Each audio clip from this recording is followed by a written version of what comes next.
আমাদের কাছে দিন আসার আগেই, আমাদের কাছে ইসলাম আসার আগেই আমাদের নাম হয়ে গেছে মুসলমান। সুবহানাল্লাহ বলতেন না? আমাদের কাছে ইসলাম আসার আগেই। কারণ যে ইসলামের মধ্যে প্রবেশ করে, আত্মসমর্পণ করে, তাকে বলা হয় মুসলমান। আল্লাহ পাক রব্বুল আলামিন বলছে, তোমাদের ধর্ম ইসলাম সিলেকশন হওয়ার আগেই ইব্রাহিম আলাইহিস সালাতু ওয়াস সালাম তোমাদের নাম রেখে দিয়েছেন মুসলমান। অর্থাৎ ধর্ম আসার আগেই আমরা মুসলমান হয়ে গেছি। মিল্লাতা আবিকুম ইব্রাহিম ওয়া সাম্মাকুমুল মুসলিমিন। আল্লাহ রাব্বুল আলামিন বলছে, পূর্বে তোমাদের নাম রাখা হয়েছে মুসলমান, এই নামটা রেখেছেন ইব্রাহিম, এটা আমি রাখি নাই, আল্লাহ এই নামটা রাখে নাই। নামটা রাখছে কে? ইব্রাহিম। ইব্রাহিম আলাইহিস সালাতু ওয়াস সালাম জাতির জন্য এই নাম সিলেকশন করে আল্লাহর কাছে পেশ করলেন, ওগো আল্লাহ, আমার এই জাতির নাম দিয়েছি মুসলমান, আপনার কাছে পছন্দ হলো কিনা?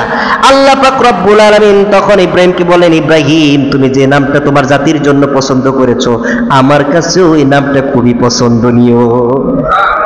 ইব্রাহিম নাম রাখছে, আর এটাকে গ্রান্টেড করছেন কে? আল্লাহ। এটাকে সিল দিচ্ছেন কে? আল্লাহ। তাহলে বোঝা গেল পূর্বেই আমাদের নাম হয়ে গেছে মুসলমান, পরেও আমাদের নাম হবে মুসলমান। তাহলে বোঝা গেল মুসলমান আমাদের পরিচয়। ঈমান হচ্ছে আমাদের হাতিয়ার, দুর্বলতা দূর করার একমাত্র হাতিয়ার। দুর্বলতা দূর হবে ঈমানের হাতিয়ার যখন আমাদের হাতে থাকবে, পরাজয় দূর হবে ঈমানের মতো মশাল আমাদের হাতে যখন থাকবে। কথা বলেন ঠিক কিনা? আর ঈমান থেকে যে বের হয়ে যাবেন, পরাজয়ে বরণ করা ছাড়া বিকল্প কোনো পথ নাই। ঈমান নিয়ে চললেই আল্লাহ বিজয় দান করবেন।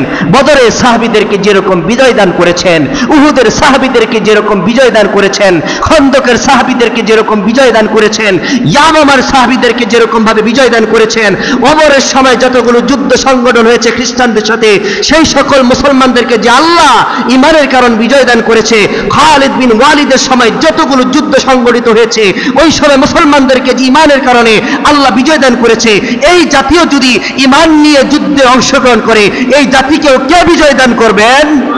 আল্লাহ। শর্ত কি? ঈমান নিয়ে থাকা। কি নিয়ে থাকা? ঈমান হচ্ছে আসমানের নিচে জমিনের উপরে সবচেয়ে বড় দৌলত, সবচেয়ে বড় সম্পদ। এই ছাড়া আর কোন বড় সম্পদ আমাদের হতে পারে? লক্ষ লক্ষ টাকা দিয়ে সম্মান কামানো যাবে না। রাসূল করিম সাল্লাল্লাহু আলাইহি সাল্লাম ইরশাদ করেন, কিয়ামতের ময়দানে আল্লাহ পাক রব্বুল আলামিন হযরত নূহ আলাইহিস সালাতু ওয়াস সালামকে ডাক দিবেন। নূহকে ডাক দিয়ে বলবেন, নূহ, হে আমার বান্দা, তুমি বলো, তুমি কি তোমার দিন, তুমি কি আমার বাণী তোমার জাতির কাছে পৌঁছাইছো? নূহ আলাইহিস সালাতু ওয়াস সালামকে আল্লাহ তাআলা প্রশ্ন করবেন কিয়ামতের ময়দানে।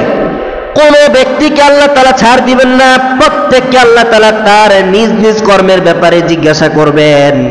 নূহ আলাইহিস সালাতু ওয়াস সালামকেও আল্লাহ তাআলা ডেকে এনে জিজ্ঞাসা করবেন, নূহ, তুমি কি আল্লাহর বাণী পৌঁছাইছো? তুমি কি তোমার জাতিকে দাওয়াত দিয়েছো? তুমি কি তোমার জাতির কাছে আমার দিন পৌঁছাইছো?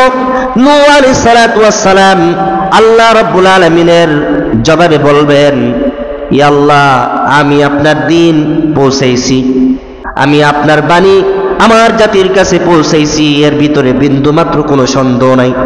আল্লাহ রাব্বুল আলামিন এবার জাতিদেরকে ডাক দিবেন। নবীর কথা সত্য কি সত্য নয়, সত্যটা জানার জন্য ওই নবীর জাতিকে ডাক দিবেন। ডাক দিয়ে বলবেন, তোমরা বলো, তোমাদের কাছে নূহ দাওয়াত পৌঁছেছে কিনা? এই নবী বলতেছে, তোমাদের কাছে নবী বাণী পৌঁছাইছে, কিন্তু তোমরা বলো, তোমাদের কাছে তিনি কোনো বাণী নিয়ে এসেছেন কিনা? এই জাতি বলবে, না, আমাদের কাছে কোনো সতর্ক বার্তা আসে নাই, কোনো সতর্ককারী আসে নাই, নবী নূহ আমাদের কাছে আসে নাই। জাতি কিয়ামতের ময়দানে গাদ্দারি করবে। এবার নূহ আলাইহিস সালাতু ওয়াস সালামকে আল্লাহ তাআলা জিজ্ঞাসা করবেন, নূহ, তুমি যে তোমার জাতির কাছে বাণী পৌঁছাইছো, এর ব্যাপারে বা এর পিছনে কোনো রকম দলিল আছে কিনা, কোনো সাক্ষী আছে কিনা? তুমি যে তোমার জাতির কাছে দাওয়াত পৌঁছাইছো, তুমি যে তোমার জাতির কাছে আমার বাণী পৌঁছাই দিয়েছো, তোমার কাছে কোনো সাক্ষী আছে কিনা, কোনো দলিল আছে কিনা, কোনো প্রমাণ আছে কিনা? নূহ আলাইহিস সালাতু ওয়াস সালাম তখন আল্লাহ তাআলার প্রত্যুত্তরে বলবেন, ওগো আল্লাহ, আমি দাওয়াত পৌঁছাইছি, আমার জাতি অস্বীকার করতে পারে, কিন্তু একটা জাতি আছে, যেই জাতি আমার এই সত্যতার ব্যাপারে সম্যক অবগত রয়েছে। আমার এই দাওয়াতের পিছনে সাক্ষী আছে। কারা? তারা আর কেউ নাই, তারা হচ্ছে মুহাম্মাদুর রাসূলুল্লাহ, তার উম্মতগণ। মুহাম্মদ ও তার উম্মত হচ্ছে আমার সাক্ষী। কে বলবে? নূহ আলাইহিস সালাতু ওয়াস সালাম।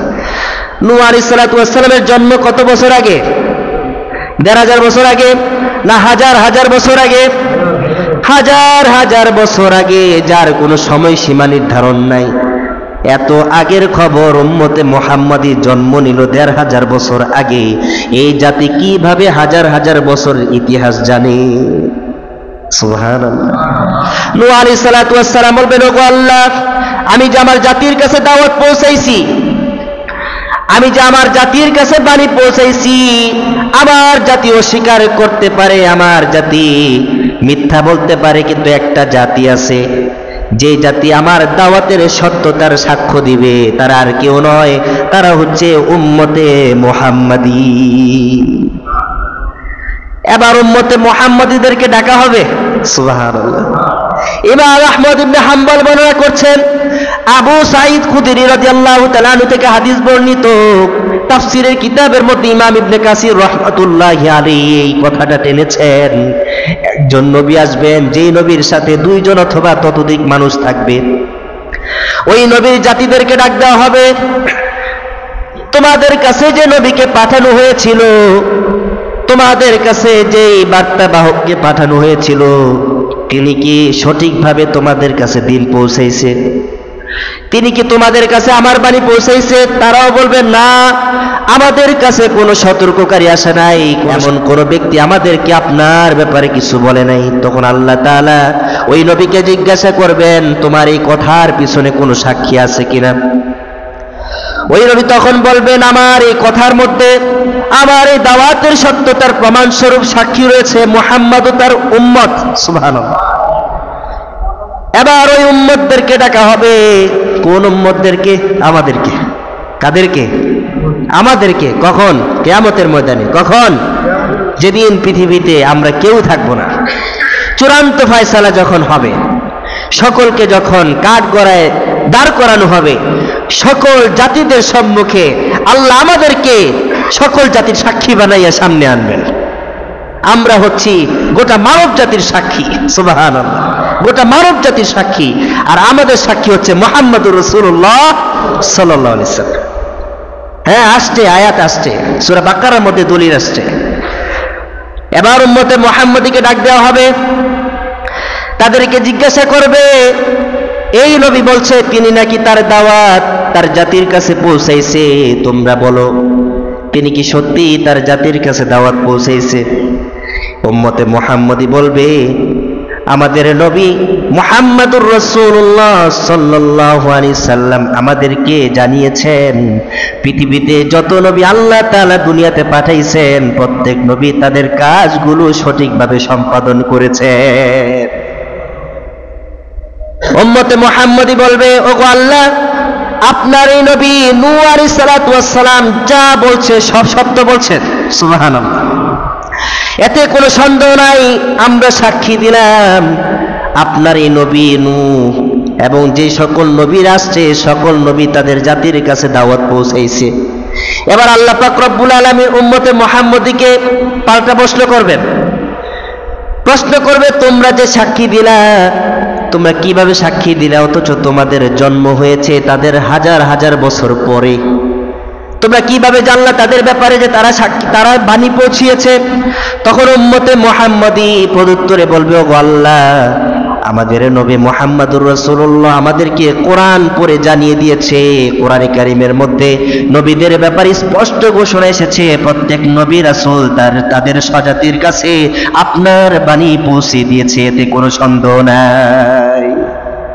এবার মুহাম্মাদুর রাসূলুল্লাহ সাল্লাল্লাহু আলাইহি সাল্লামকে ডাকা হবে। সুবহানাল্লাহ।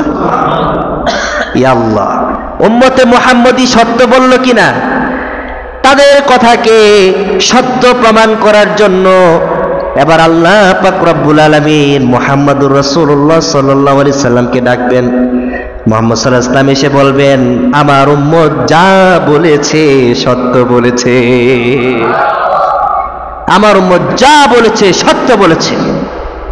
وَكَذَلِكَ جَعَلْنَاكُمْ أُمَّةً وَسَطًا, এরকম ভাবে এমনই ভাবে আমি তোমাদেরকে উম্মত বানাইছি। কেমন উম্মত? শ্রেষ্ঠতম উম্মত। সুবহানাল্লাহ। আমি তোমাদেরকে মধ্যস্থ উম্মত বানাইছি। পৃথিবীর গোটা জাতি, গোটা মানব জাতি তোমাদের শ্রেষ্ঠত্বের ব্যাপারে স্বীকৃতি দান করবে। সুবহানাল্লাহ। গোটা মানব জাতি তোমাদের মধ্যস্থতার ব্যাপারে স্বীকৃতি প্রদান করবে। তোমরা ঘাবড়িও না, তোমরা হবে সর্বশ্রেষ্ঠ জাতি এবং কিয়ামতের ময়দানে সকলের উপরে থাকবে। সুবহানাল্লাহ। এইভাবে প্রত্যেক নবীকে ডাকা হবে, প্রত্যেক নবীর ব্যাপারে উম্মতে মুহাম্মাদি সাক্ষী হিসেবে থাকবে। এই জন্য আমার রাসূল বলেন, হে দুনিয়ার মানুষেরা শুনে নাও, কিয়ামতের ময়দানে অথবা তোমরা তোমাদের ভালো মন্দ সব কিছু নিজ চোখে দেখতে পারবে।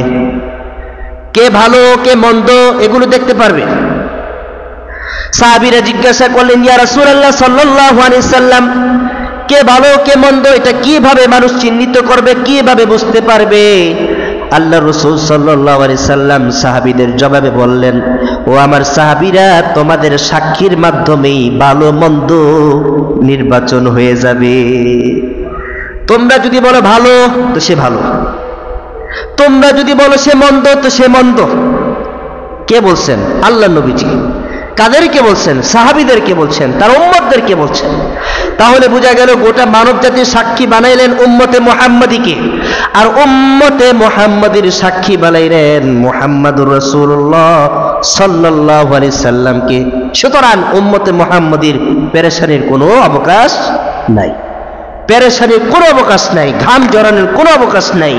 আল্লাহ যেইভাবে উম্মতে মুহাম্মাদিকে বিধানাবলী দান করেছে, সেইভাবে যদি উম্মতে মুহাম্মাদি এই বিধানাবলী গ্রহণ করে নিয়ে নিজের জীবনকে সাজাইতে পারে, কিয়ামতের ময়দানে আমাদের উপরে কারো স্থান হবে না।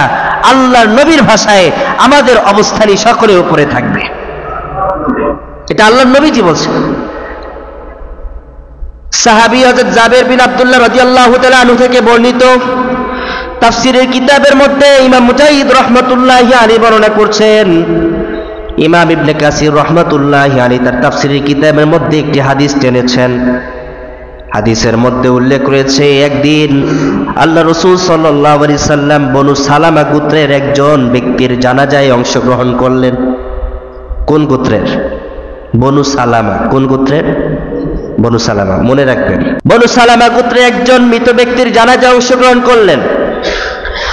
জানাজায় অংশগ্রহণ করার সময় ওই সময় একজন ব্যক্তি এসে আল্লাহর নবীর দরবারে এসে বললেন, ইয়া রাসূলুল্লাহ, যে ব্যক্তির জানাজায় আপনি উপস্থিত হলেন এই ব্যক্তিটা অনেক ভালো, এই ব্যক্তিটা অনেক ভালো, ভদ্র, তিনি মুসলমান ছিলেন, কারোর সাথে কোনোদিন গাদ্দারি করে নাই, জুলুম করে নাই, কাউকে অত্যাচার করে নাই, নিপীড়ন করে নাই, অন্যায়ভাবে কারো গায়ে হাত তোলে নাই, অন্যায়ভাবে কারো জমি দখল করে নাই।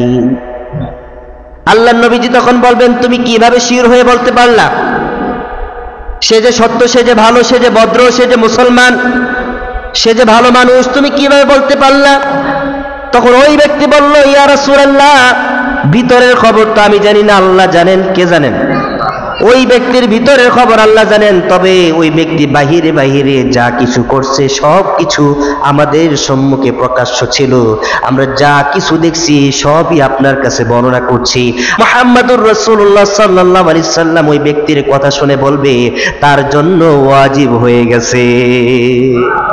কি ওয়াজিব হয়ে গেছে বলেন তো? কি ওয়াজিব হয়ে গেছে? কার সাক্ষীতে?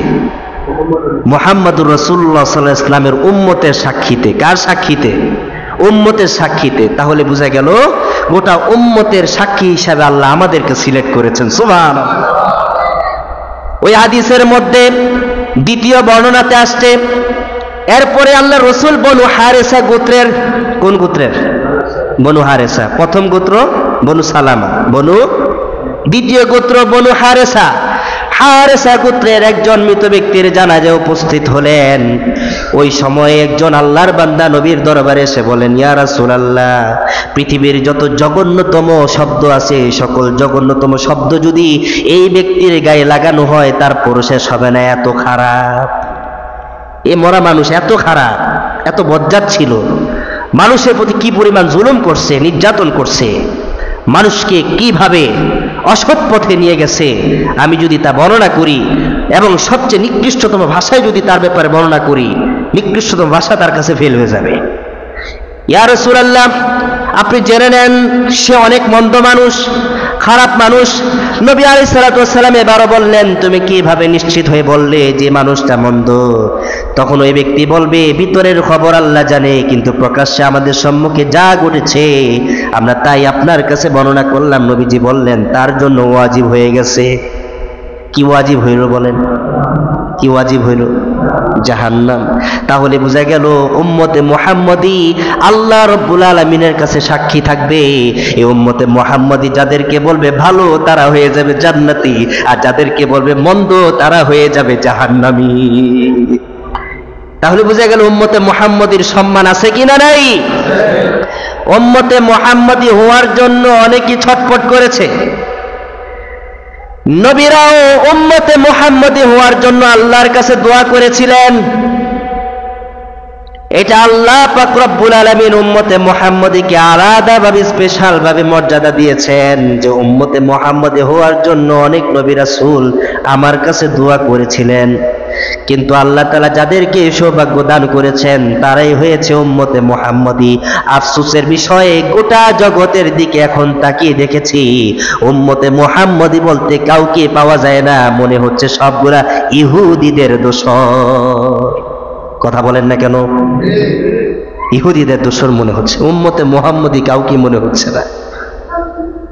আমি কি কথা সত্য বললাম? উম্মতে মুহাম্মদীর গুণাবলী কি? এই গুণাবলী সম্পর্কে আমি আলোচনা করেছি। এই গুণাবলী থেকে যারা বাইর হয়ে গেছে তারা উম্মতে মুহাম্মদী হতে পারে নাই। উম্মতে মুহাম্মদী হওয়ার জন্য যে গুণাবলী আল্লাহ পাক রব্বুল আলামিন সূরা মুমিনে নাজিল করেছেন, উম্মতে মুহাম্মদী হওয়ার জন্য সূরা বাকারার প্রথম দিকে যে 5টা গুণের কথা আল্লাহ তাআলা ইরশাদ করেছেন, উম্মতে মুহাম্মদী হওয়ার জন্য সূরা তাকাসুরের মধ্যে আল্লাহ তাআলা যে কথাগুলো বর্ণনা করেছেন, উম্মতে মুহাম্মদী হওয়ার জন্য সূরা দোহার মধ্যে আল্লাহ তাআলা যেই কথাগুলো বর্ণনা করেছেন, উম্মতে মুহাম্মদী হওয়ার জন্য সূরা মাউনে আল্লাহ তাআলা যে কথাগুলো বর্ণনা করেছেন, উম্মতে মুহাম্মদী হওয়ার জন্য সূরা নাসরে, সূরা ফাতাহে, অর্থাৎ গোটা কোরআনে কারীমের মধ্যে উম্মতে মুহাম্মদী হওয়ার জন্য যতগুলো গুণাবলী বর্ণনা করেছেন, প্রত্যেকটা গুণাবলী যদি উম্মতে মুহাম্মদী আদায় করতে পারে তারাই হবে শ্রেষ্ঠ উম্মতে মুহাম্মদী। আফসোস ভাই, কিন্তু আমাদের মধ্যে সে আমলটা নাই। এই আমলটা নাই আমাদের মধ্যে। নারীদের বিধান যখন আমাদের সামনে উপস্থাপন করা হয়, পরিবেশন করা হয়, তখন বলে নারী বিধান এটা কোরআনের বিধান নয়, এটা বানানো বিধান। নারীদের ব্যাপারে যখন বলা হলো নারীরা পর্দার সহিত কাজ করতে পারবে, তখন আমরা বলে দিই কেন পর্দা করতে হবে? পর্দা ছাড়াও তো কাজ করা যায়। কথা বলেন না কেন? আল্লাহ বললেন প্রয়োজনে নারীরা ঘর থেকে বের হতে পারবে, অসুবিধা নেই। প্রয়োজনে নারীরা ঘর থেকে বের হতে পারবে, প্রয়োজনে নারীরা ঘর থেকে বের হয়ে নিজেদেরকে আবরুর মধ্যে রেখে চাকরিও করতে পারবে, ব্যবসাও করতে পারবে। সাহাবীদের স্ত্রীরাও ব্যবসা করেছেন, নবীদের স্ত্রীরাও বোরকা পরিধান করে আবরুর মধ্যে থেকে বিভিন্ন আয়োজনে অংশগ্রহণ করেছেন। হাদিসের মধ্যে আসছে, ইতিহাসের মধ্যে আসছে। কিন্তু আমাদের এই জাতি বলছে বোরকা পরে কেন যাবে? বোরকা পরলেই তো সমস্যা বাধে। কোন মানুষ তো বলে ফেলে বোরকা পরিধান করাইয়া নারীদেরকে বাক্সবন্দি করে দেওয়া হয়েছে। কথা বলেন। আবার অনেকে বলে, কটাক্ষ করে বলে বোরকার মধ্যে থাকে অস্ত্র। কথা বলেন। ওই পাকিস্তানের ইস্যু টান দিয়ে এনে বলে বোরকার মধ্যে আগে নারীরা তো বন্দুক পাচার করত।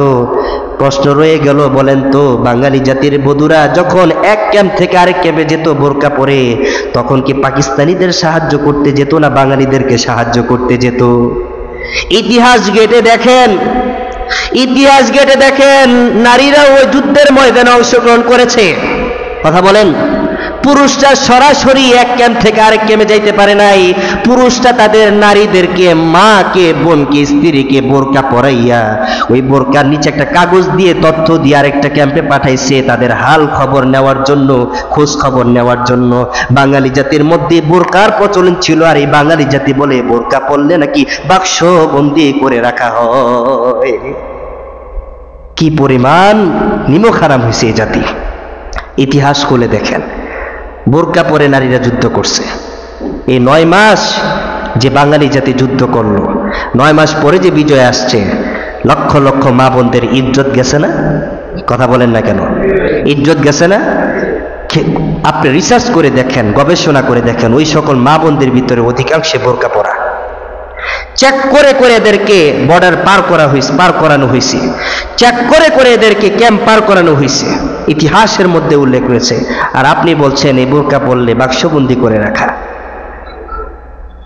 এটা কত বড় নিমক হারাম হতে পারে, এটা কত বড় নাফরমানি হতে পারে যে বোরকার ব্যাপারে এরকম বিরুদ্ধাচরণ কথা বলা, বিরূপ কথাবার্তা বলা। কথা বলেন, এটা কি ওলামায়ে কেরাম চাপাই দিছে না আল্লাহর বার্তা? বোরকা পরিধান করা, নিজেকে আব্রুর মধ্যে রাখা, এটা কি ওলামায়ে কেরাম চাপাই দিছেন না আল্লাহ বলছেন? কে বলছেন? কোরআনে কারিমে আল্লাহ তাআলা আয়াত নাজিল করেছেন, নারীরা যেন তাদের মুখের উপরে পর্দা এঁটে দেয়, নারীরা যেন তাদের মুখের উপরে, চেহারার উপরে কাপড়টাকে ছেড়ে দেয়। প্রশ্ন রয়ে গেল, আল্লাহ তাআলা যে বললেন নারীরা যেন তাদের চেহারার উপরে কাপড়টা ছেড়ে দেয়, আবার কি বলেন কাপড় কি নিচের থেকে উপরে ছাড়বে না উপর থেকে নিচে ছাড়বে? কথা বলেন। আপনি নিচে ডাকলেন, উপরে ডাকলেন না, অথবা উপরে ডাকলেন, নিচে ডাকলেন না। আর আল্লাহ বলছেন নারীরা যেন তাদের কাপড়কে উপর থেকে নিচে টেনে দেয়। এবার নিচে টানতে টানতে কোন পর্যন্ত যাবে? আল্লাহ রাসূল বর্ণনা করছেন তাদের পায়ের গোছা পর্যন্ত যাবে। এই হলো পর্দা। আল্লাহ বললেন নারীরা যেন তাদের কাপড়কে মাথার উপর দিয়ে ছেড়ে দেয়। এবার বলেন মাথার উপর দিয়ে ছাড়লে মুখ ঢাকবে কি ঢাকবে না? কথা বলেন না কেন আপনারা? মুখ ঢাকবে কি ঢাকবে না? এবার আল্লাহ কি বললেন যে কোন পর্যন্ত ছাড়বে? এবার নবী বললেন তারা পায়ের গোছা পর্যন্ত ছাড়বে। সুবহানাল্লাহ। এখান থেকে বোরকার বিধান চলে আসছে। তাহলে বোঝা গেল আমি যে বোরকাটা পরিধান করলাম, আমার মেয়েকে যে বোরকাটা কিনে দিলাম, আমার বিবিকে বোরকা কিনে দিলাম, এবার বোরকার ডিজাইন কেমন হবে, বোরকার কাটিং কেমন হবে, বোরকার কতটুকু লম্বা হবে, কতটুকু ছেড়ে দিতে হবে, এই দায়িত্বটা কি আমাদের নয়? কথা বলেন, এই দায়িত্বটা কি আমাদের নয়? আল্লাহ বলছেন উপর থেকে ছেড়ে দিতে, নবী বললেন পায়ের গোছা পর্যন্ত টানতে। এবার সেই নবীর কথাকে বাস্তবায়ন করার জন্য কোন উম্মত রেডি আছে বলেন? উম্মতে মুহাম্মদী। আমরা যদি রেডি না থাকি, আমরা যদি সেই নবীর কথা বাস্তবায়ন না করি, আমরা কি উম্মতে মুহাম্মদী হতে পারলাম? তাহলে বুঝা গেল এই গুণের বেলায় আমরা দুর্বল। কথা বলেন, এই গুণের বেলায় আমরা কি? হযরত আব্দুল্লাহ ইবনে মাসউদ রাদিয়াল্লাহু তাআলা আনহু থেকে হাদিস বর্ণিত, রাসূল করিম সাল্লাল্লাহু আলাইহি সাল্লামের কাছে সাহাবী জিজ্ঞাসা করলেন, ইয়া রাসূলুল্লাহ, আল্লাহ তাআলার কাছে সবচেয়ে প্রিয় আমল কোনটি? ঈমানের পরে সবচেয়ে প্রিয় আমল কোনটি? আল্লাহর রাসূল বলেন, আস-সালাতু আলা ওয়াক্তিহা, নামাজকে সময় মতো আদায় করা। ঈমানের পরে সবচেয়ে গুরুত্বপূর্ণ আমল কোনটি?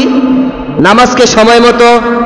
প্রশ্ন রয়ে গেল, ভাই মুমিনের গুণাবলী হচ্ছে নামাজকে যেন সময় মতো আদায় করে। এর মানে হচ্ছে আজান হয়ে যাচ্ছে, মসজিদে ইমাম দাঁড়িয়ে গেছে, ওইটাই হচ্ছে সময় মতো নামাজ। কথা বলেন না কেন? এবার বলেন জামাত শেষ হয়ে গেল, তারপর আমি মসজিদে এসে নামাজ আদায় করলাম, নামাজ শেষ হয়ে গেছে, ওয়াক্ত শেষ হয়ে গেল, তারপরে মনে পড়লো হায় আমার থেকে নামাজ ছুটে গেছে, আমি তো নামাজ আদায় করি নাই, আমার দুর্বলতার কারণে পরে আমি নামাজ আদায় করে নিলাম কাজাই হিসাবে। এটা কি ওয়াক্তের সাথে নামাজ আদায় হলো? কথা বলেন। অথচ মুমিনের গুণ কি ওয়াক্তের সাথে নামাজ আদায় করা? তাহলে এই বেলায় মুমিন দুর্বল। সবচেয়ে প্রিয় আমল, উত্তম আমলের বেলায় যে মুমিনের দুর্বলতা পাওয়া যায়, এবার বলেন বাকি যত আমল আছে ওই আমলের বেলায় মুমিনের অবস্থা কি? এবার বলেন উম্মতে মুহাম্মদী আমরা হতে পারছি? কথা বলেন, আমরা কি উম্মতে মুহাম্মদী হতে পারছি? وكذلك جعلناكم أمة وسطا لتكونوا شهداء على الناس ويكون الرسول عليكم شهيدا আল্লাহ রাব্বুল আলামিন আমাদেরকে মধ্যস্থ উম্মত হিসাবে নির্বাচিত করেছেন। আল্লাহ তাআলা গোটা মানব জাতির জন্য আমাদেরকে সাক্ষী স্বরূপ পেশ করেছেন, আর আমাদের সাক্ষী স্বরূপ মুহাম্মদুর রাসূলুল্লাহ সাল্লাল্লাহু আলাইহি সাল্লামকে পেশ করেছেন। আরেক আয়াতের মধ্যে আল্লাহ পাক বলছেন, হুয়া জিতাবাকুম ওয়া মা জাআলা আলাইকুম ফিদ-দীনি মিন হারাজ মিল্লাতা আবিকুম ইব্রাহিম হুয়া সাম্মাকুমুল মুসলিমিন মিন ক্বাবলু ওয়া ফি হাযা লিয়াকুনা আর-রাসূলু শাহীদান আলাইকুম ওয়া তাকুনু শুহাদাআ আলান নাস। আল্লাহ বলছেন, হুয়া জিতাবাকুম রাব্বুকুম, তোমাদের প্রতিপালক তোমাদেরকে নির্বাচিত করেছেন, মনোনীত করেছেন। হুয়া জিতাবাকুম রাব্বুকুম, তোমাদেরকে নির্বাচিত করেছেন, আর তোমাদের জন্য যে দিন আল্লাহ তাআলা সিলেকশন করেছেন ওই দিনের মধ্যে আল্লাহ তাআলা কোনো রকম ত্রুটি রাখেন নাই, কোনো রকম ত্রুটি রাখেন নাই। তাহলে বোঝা গেল আমাদের জন্য আল্লাহ যে ধর্মকে নির্বাচন করেছেন ওই ধর্মের মধ্যে কোনো রকম ত্রুটি, কোনো রকম কাঠিন্যতা নাই, সহজ করে দিয়েছেন। শুধু তাই নয়, আল্লাহ পাক রব্বুল আলামিন বলছেন, হুয়া জিতাবাকুম ওয়া মা জাআলা আলাইকুম ফিদ-দীনি মিন হারাজ মিল্লাতা আবিকুম ইব্রাহিম হুয়া সাম্মাকুমুল মুসলিমিন। আল্লাহ যখন আমাদের জন্য ধর্ম হিসাবে ইসলামকে সিলেক্ট করে দিয়েছেন, তার আগেই ইব্রাহিম আলাইহিস সালাতু ওয়াস সালাম আমাদেরকে মুসলমান হিসাবে ঘোষণা করে দিয়েছে। অর্থাৎ আমাদের কাছে দিন আসার আগেই, আমাদের কাছে ইসলাম আসার আগেই আমাদের নাম হয়ে গেছে মুসলমান। সুবহানাল্লাহ বলতেন না? আমাদের কাছে ইসলাম আসার আগেই, কারণ যে ইসলামের মধ্যে প্রবেশ করে আত্মসমর্পণ করে তাকে বলা হয় মুসলমান। আর নবী আল্লাহ পাক রব্বুল আলামিন বলছে, তোমাদের ধর্ম ইসলাম সিলেকশন হওয়ার আগেই ইব্রাহিম আলাইহিস সালাতু ওয়াস সালাম তোমাদের নাম রেখে দিয়েছেন মুসলমান। অর্থাৎ ধর্ম আসার আগেই আমরা মুসলমান হয়ে গেছি। মিল্লাতা আবিকুম ইব্রাহিম ওয়া সাম্মাকুমুল মুসলিমিন। আল্লাহ রাব্বুল আলামিন বলছে, পূর্বে তোমাদের নাম রাখা হয়েছে মুসলমান, এই নামটা রেখেছেন ইব্রাহিম, এটা আমি রাখি নাই, আল্লাহ এই নামটা রাখে নাই। নামটা রাখছে কে? ইব্রাহিম। ইব্রাহিম আলাইহিস সালাতু ওয়াস সালাম জাতির জন্য এই নাম সিলেকশন করে আল্লাহর কাছে পেশ করলেন, ওগো আল্লাহ, আমার এই জাতির নাম দিয়েছি মুসলমান, আপনার কাছে পছন্দ হলো কিনা? আল্লাহ পাক রব্বুল আলামিন তখন ইব্রাহিমকে বলেন, ইব্রাহিম, তুমি যে নামটা তোমার জাতির জন্য পছন্দ করেছো আমার কাছেও এই নামটা খুবই পছন্দনীয়। ইব্রাহিম নাম রাখছে, আর এটাকে গ্রান্টেড করছেন কে? আল্লাহ। এটাকে সিল দিচ্ছেন কে? আল্লাহ। তাহলে বোঝা গেল পূর্বেই আমাদের নাম হয়ে গেছে মুসলমান, পরেও আমাদের নাম হবে মুসলমান। তাহলে বোঝা গেল মুসলমান আমাদের পরিচয়। ঈমান হচ্ছে আমাদের হাতিয়ার, দুর্বলতা দূর করার একমাত্র হাতিয়ার।